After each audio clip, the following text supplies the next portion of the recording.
innovative approaches to be more relevant and responsive in the light of today's realities. Participants discussed strengthening multilateral development banks and monitoring and reporting framework that will track progress against the G20 MDB roadmap. Members are looking forward to the inauguration report due later in the year under the South Africa G20 presidency that will capture the progress made by MDBs in implementing the MDB roadmap. Members express their commitment to addressing debt vulnerability in low and middle-income countries and reaffirms their commitment to further strengthen the implementation of the G20 Common Framework. To give effect to this, the G20 FCMG, which stands for Finance Ministers and Central Bank Governors, endorsed the G20 note on the lessons learned from the initial Common Framework cases and the G20 note on steps on debt restructuring under the Common Framework. These documents have been published on the G20 website.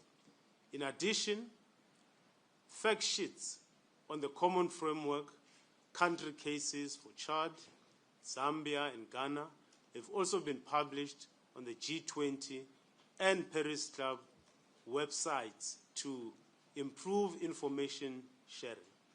During the discussions, members acknowledged a G20 note on special drawing rights channeling, which highlights the achievement of exceeding $100 billion in voluntary SDR or equivalent contribution for countries in need, with the current pledges standing at $113 billion coming from 35 countries.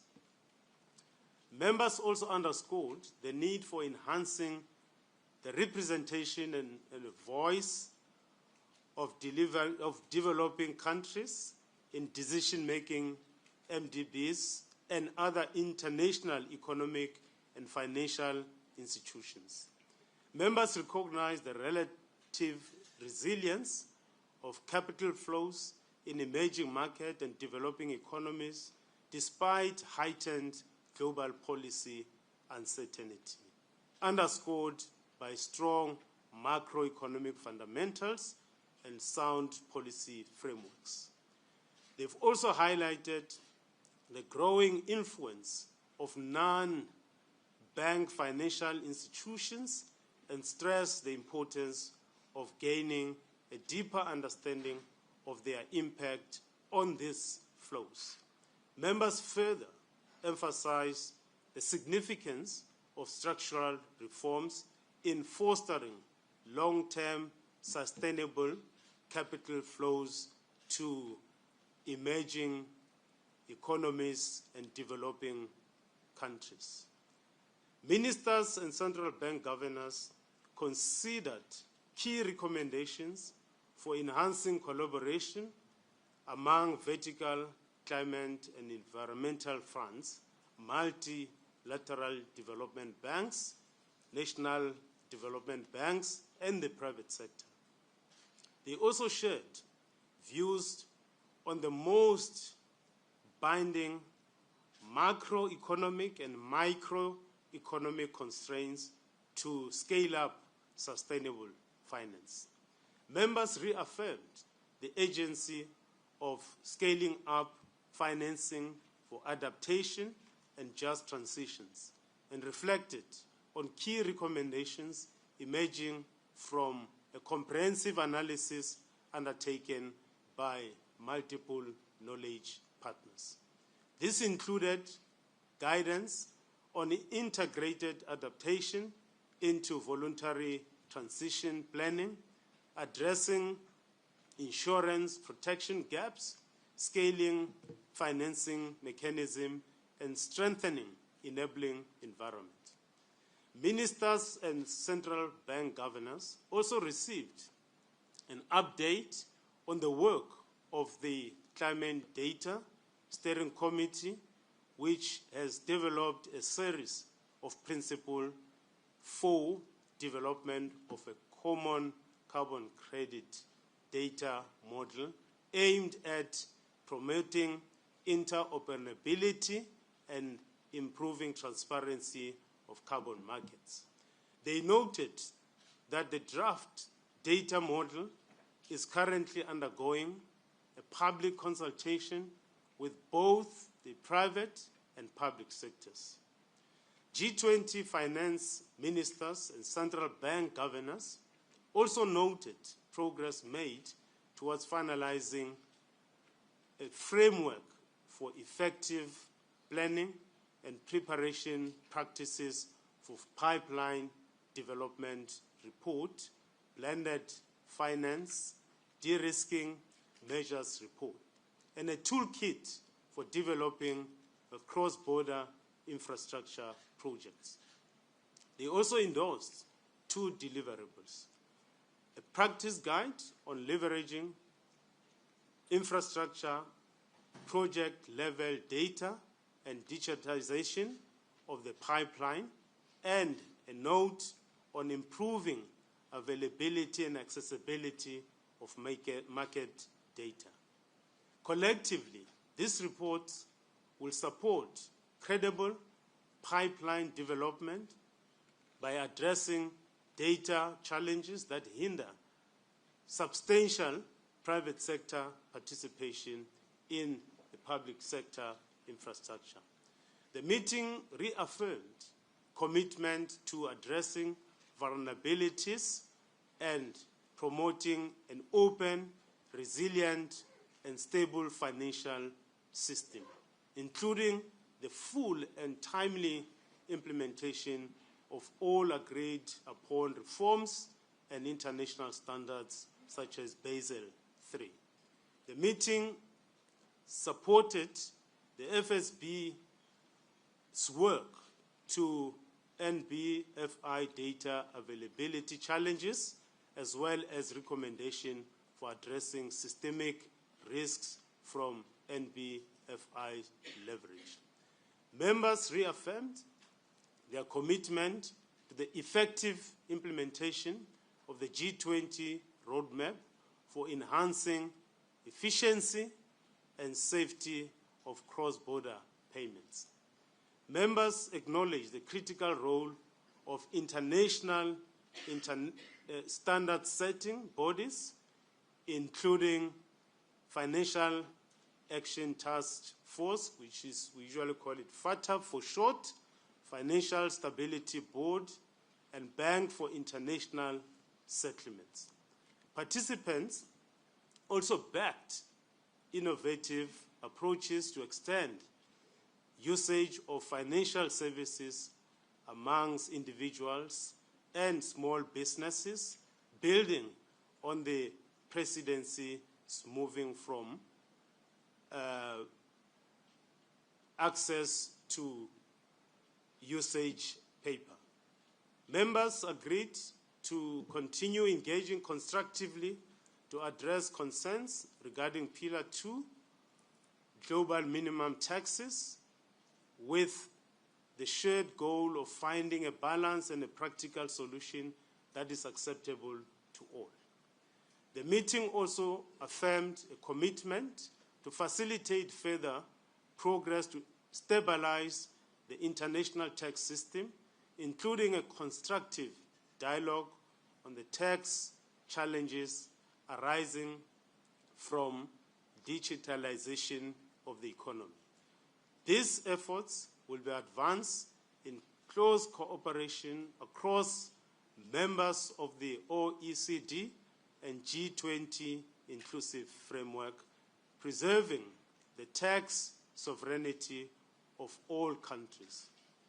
Members noted the ongoing negotiations to establish a United Nations Framework Convention on International Tax Cooperation, received a report on tax transparency, and looked forward to forthcoming reports on tax transparency, progress in addressing base erosion and profit shifting, simplifying international tax rules, while improving certainty, voluntary exchange of real estate information, and strengthening revenue administrations and capacity building frameworks to support domestic revenue mobilizations. Members underscored the importance of aligning finance and health priorities to improve pandemic prevention, preparedness and response, and bolster efficient and effective health spending. They welcomed updated guidance on health security financing and stimulation exercises, and committed to continued collaboration with the Pandemic Fund and other global health mechanisms. Finally, ministers and governors again turned their attention to key impediments to growth and development in Africa. Participants welcomed analytical work conducted by international organizations and the South African presidency's proposed next steps, which will include exploring a medium-term framework for how the G20 can best support growth in Africa. The South African presidency also hosted a number of side events, including a key forum on further strengthening the compact with Africa, a seminar discussing how artificial intelligence may affect productivity and labor markets, discussions on mobilizing private investment for sustainable growth in Africa, enhancing growth, cross-border payments in sub-Saharan Africa, and addressing natural catastrophe insurance protection gaps. The finance ministers and central governors meeting will convene in Washington, D.C. on the sideline of the annual meetings of the World Bank Group and the International Monetary Fund in October. South Africa will then host the G20 Leaders Summit in November this year during our summer. And as the statement will be released, if you have any inquiries, the email is also laid out there. I thank you. Thank you, Deputy Minister. Indeed, the statement has been released and is sitting on our website and also the communique. May I now invite questions and ask colleagues, as you are taking on questions, if you can stand up, identify yourself, and then pose your question. Thanks. I see Reuters. Good. Good afternoon, Deputy Minister, Minister and Governor. Kopano Gumbi from Reuters. Just two questions. Firstly, can you detail the key compromises that were made to achieve consensus on this communique and how you managed to successfully convince the United States to sign off on this communique? And then secondly, to the Governor, the communique emphasizes central bank independence quite prominently. Could you elaborate on why this was a priority for the G20 this time around? Did US President Donald Trump's latest comments to the Fed chair have any bearing on your decision to emphasize this? Thank you. Thank you, Kopano. Number two. I have number two here, then you'll be number three. Thanks. Thank you. Good afternoon. Enoch Godongwana from EWN. Can we, just jumping on to Kopano's question on the communique, get a sense of the issue on sustainable financing and the issue on defining that specifically. What was the issue there, and what was the agreement finally in terms of defining or how to define sustainable financing? And then can we also just get an update on where we are with the Cost of Capital Commission that was established earlier this week? Can we get a sense of where the work is at the moment? And then just the issue of cross-border payments, please, in terms of the discussions about how to get around the regulatory frameworks. What were the discussions about that, and where do we stand there? Thank you. Thank you. Number 3. Hi, I'm Kanika Seigel from the Africa Report. Just one question. You talked about the debt vulnerabilities and the debt situation that we're seeing across Africa. I'm just wondering, when it comes to plans for restructuring, how are you hoping that the discussions that you've had during these meetings will help reduce the time it's been taking to have restructuring done for some of these sovereigns? Thank you. Now handing over to the panel. Minister, I don't know whether you want to answer with your strained voice or you are going to deploy the answers. Governor. All right. Over to you, Governor. I will only answer central bank questions.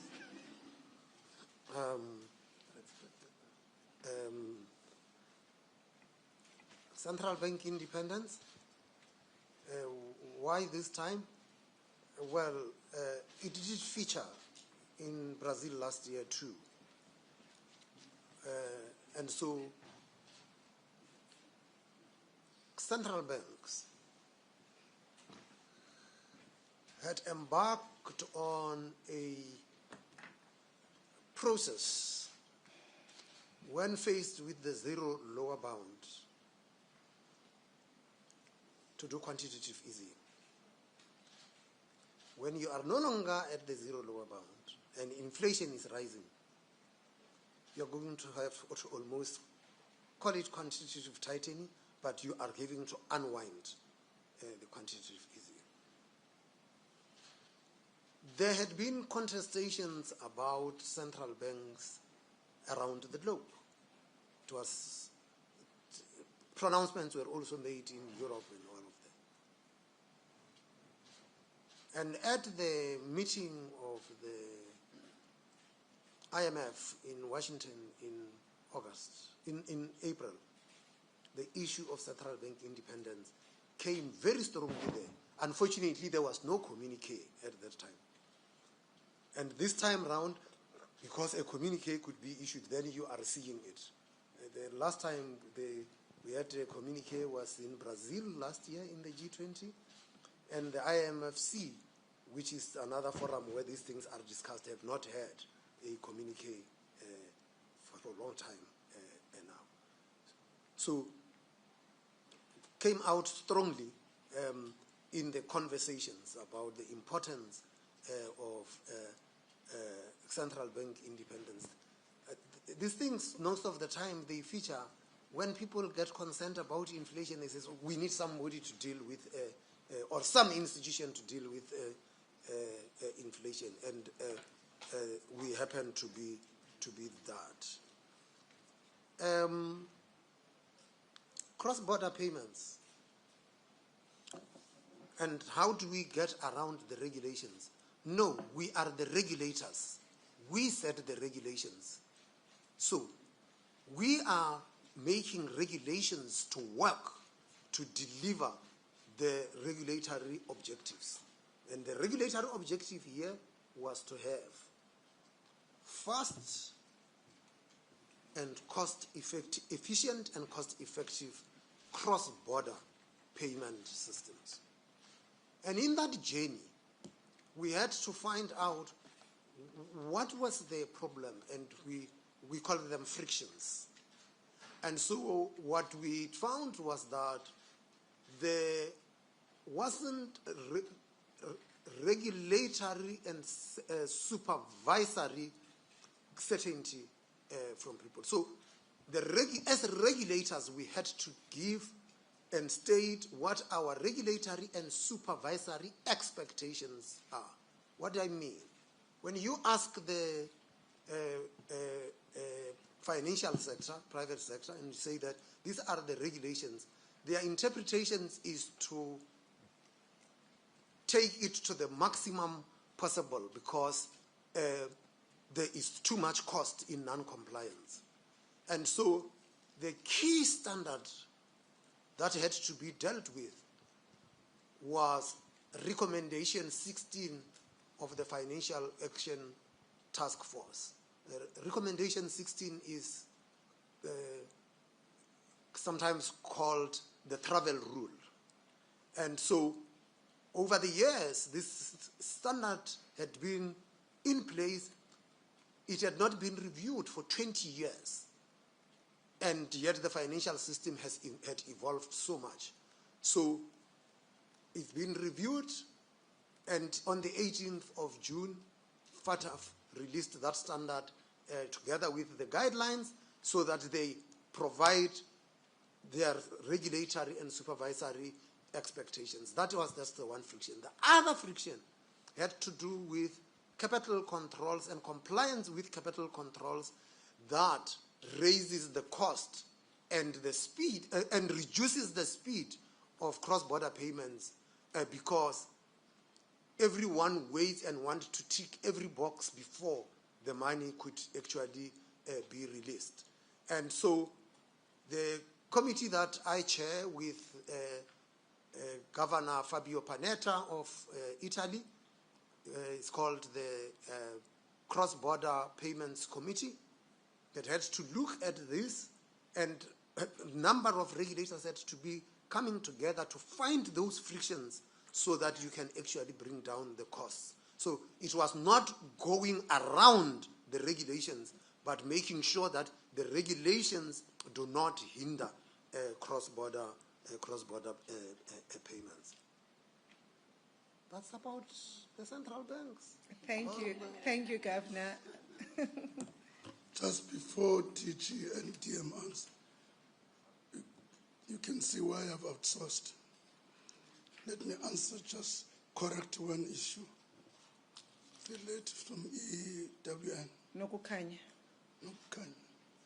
There's nothing called a cost of capital commission. Does not exist.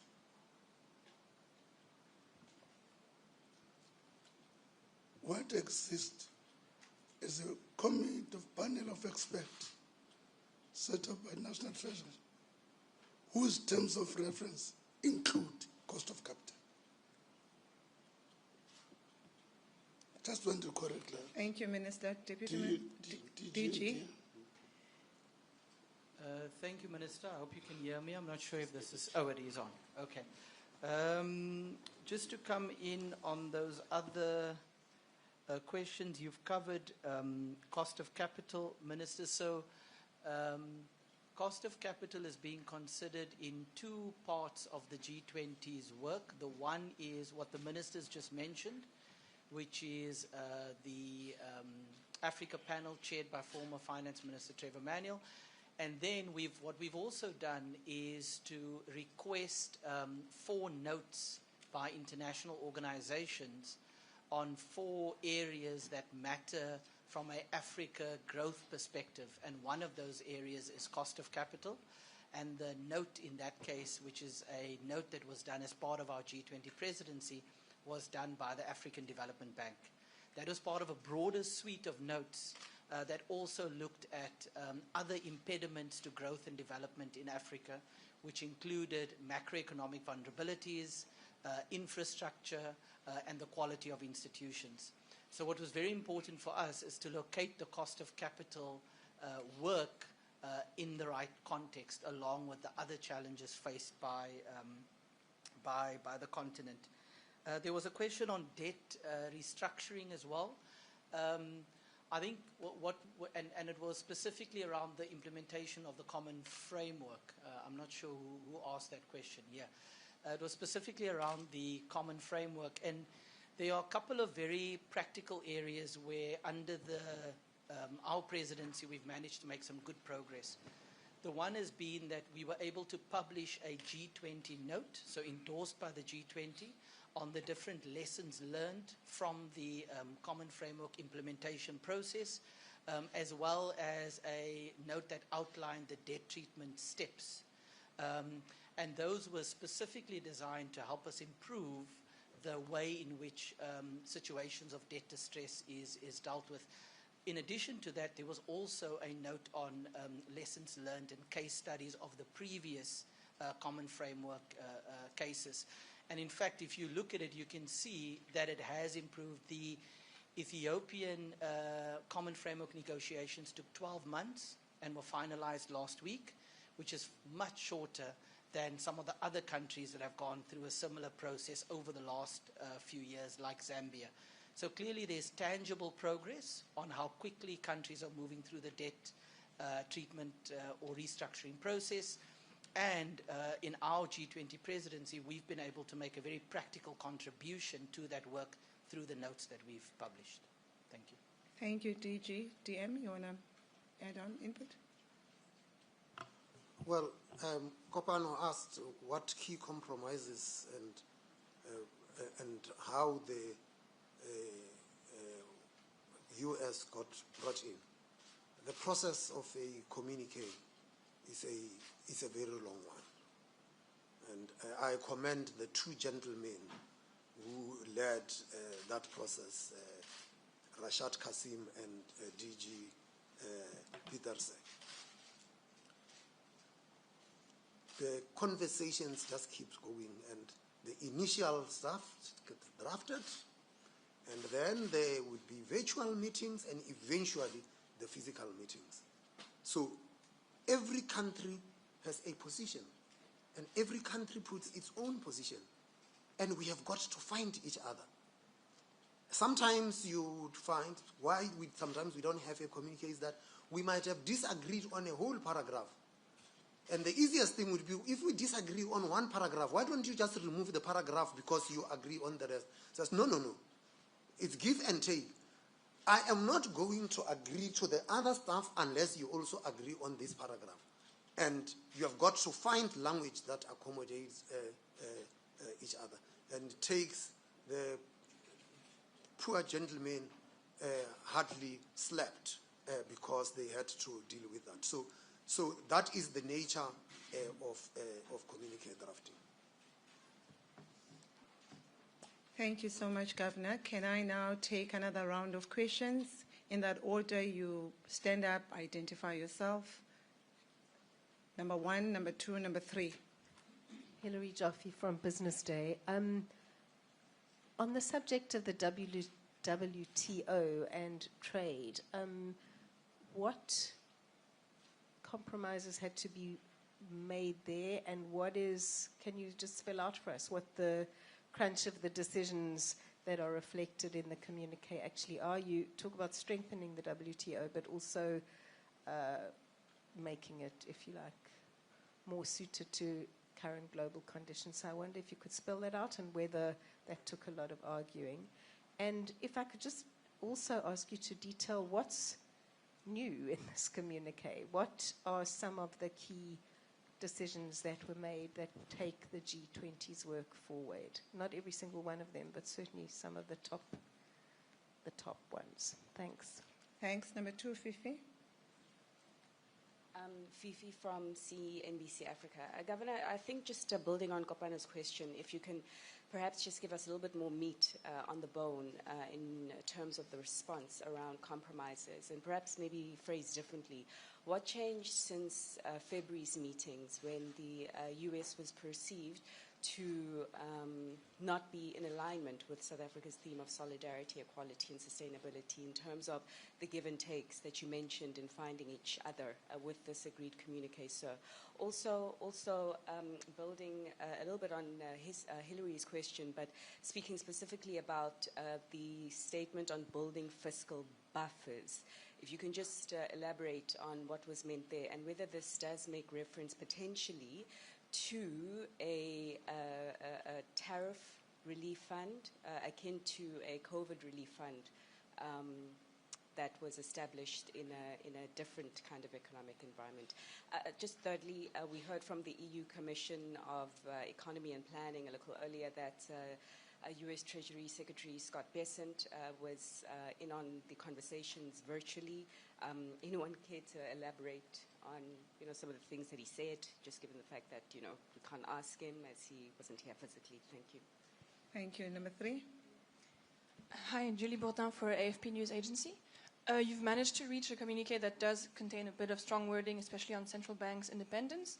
In this context of global uncertainty, what is a signal for the larger G20 summit, the Leaders Summit in November? And did the US delegation say anything about the attendance of President Donald Trump? Thank you. Over to the panel. Thank you very much. If you want to know the views of the US, you should speak to the US. We are the presidency of the G20, and we are here to tell you what the G20 has agreed on. And you want to know what were the specific compromises that were made? Whatever has been compromised is captured in the communique. The communique reflects the trade-offs that were made by different countries. Every country got in there with its own expectations and what it wants to achieve, and in the process, you give and take, and that is what you would face. I don't know which deputy minister, which one you want to take, but let me just this thing about. You said that Scott Bessent participated virtually. That must be some other meeting. The US was represented physically in the meeting by an official of the Treasury and by the Vice Chairman of the Federal Reserve. I don't know, maybe the EEC Commissioner was talking about another meeting where Scott Bessent was in virtually. But here we had physical presence of the US in the meeting. The fiscal buffer.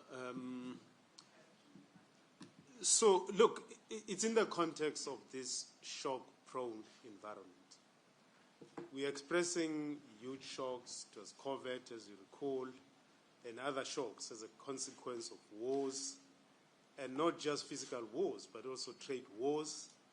And those have huge impact on the growth of the economies all over the world. So fiscal buffers are important so that when you experience those shocks, at least you have some money, either in the contingency reserve or you've got budget surpluses, which helps you to deal with those shocks. I mean, COVID, we've seen what has actually happened. A number of countries that were successful in responding to those shocks, they had very good fiscal buffer. So if you're vulnerable, your debt levels are high, and as we've seen on the continent, debt levels increased after COVID and when we saw the war in Ukraine. So it's important for us, that's basically the core, that is important that in this shock-prone environment to make sure that we do have fiscal buffers. It's an important thing that we've got to do as fiscal authorities. The second issue around the trade, I think the key issue for the meeting, free trade is important. We're living in a globalized economy. Multinational companies are producing in different sovereigns in geographic spaces. And as they produce these things, you don't want them to find it difficult to get access to the market. Because if it's difficult for them to get access to the market, they are not going to realize profits and they won't reinvest into the growth of the economy. So this meeting again emphasized that it's important for us to be a rules-based world. The multilateral institutions that have been set from after the Second World War and the First World War, it's important for us to run our global economy through multilateral platforms. Thank you, Deputy Minister. I think, it was very important, just about to say that there was a very strong expression of a commitment to multilateralism. So when you think about that WTO, that commitment to multilateralism, it also applied with the IMF, and we mention multilateral development banks. So it was in the context of all of that. Larry, you asked what movement, what progress had been made. And again, you said February. There was no G20 communique in February. There was the chair's statement. The last G20 communique was in July last year in Rio de Janeiro. So let's get the things. And so you want to see the progress. And some of the progress actually almost like gets lost, but you must go through this. The Financial Stability Board presented to us recommendations with respect to dealing with leverage within the non-bank financial institutions. It also gave us recommendations on the compilation of data to track what is actually happening in non-bank financial institutions. Now, the stuff about non-bank financial institutions had evolved over such a long time in the G20. And given how long you have been covering this, maybe I might help to jog your memory. It used to be called shadow banking. Then it was called bank-like financial institutions. Then it was called market-based finance, and it is now called non-bank financial institutions. And what basically this thing reflects is institutions like asset managers and that are not falling within the clear definition of banks, but are playing a very important role in financing. And they tend to be very big players in the bond markets. And most of the time when you talk about capital flows, it is the non-bank financial institutions that are involved in those things. And we said leverage, dealing with leverage in the non-bank financial institutions. You might remember other institutions that used to be called highly leveraged institutions, colloquially known as hedge funds. They are part of that grouping. So I just thought that so that you would understand that. There had been a big thing. We had said that special drawing rights are allocated, and they get allocated according to your share in the global economy. What that means is that the countries that have big economies get allocated these special drawing rights, but they actually do not need them. And so what was then decided some time ago was that we must find a mechanism to channel those special drawing rights to the countries that need them, and to the extent possible to multilateral development banks. And what this communique is reflecting is that now just around $100 billion in special drawing rights has been rechanneled to the countries that need them, and there are further pledges, and we would like to see that get forth. I've told you about the cross-border payments, and I've said that the big change that had to be noted is what we have done with giving regulatory and supervisory expectations. So, and again, you would realize I've stuck in my lane. That's the stuff that has to do with central banks. Thank you. DJ, do you want to add on?